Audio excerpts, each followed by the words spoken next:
Hi guys, good afternoon. Ito na naman si Papa Toms. Ayan, nasa gitna ng silihan.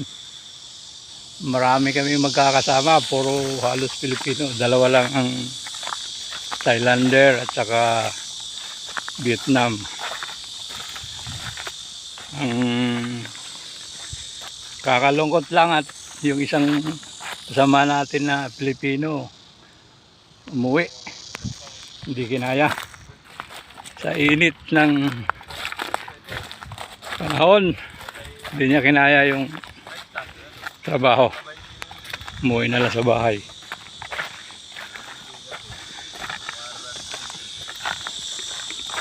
Kaya ilang ingat, tubig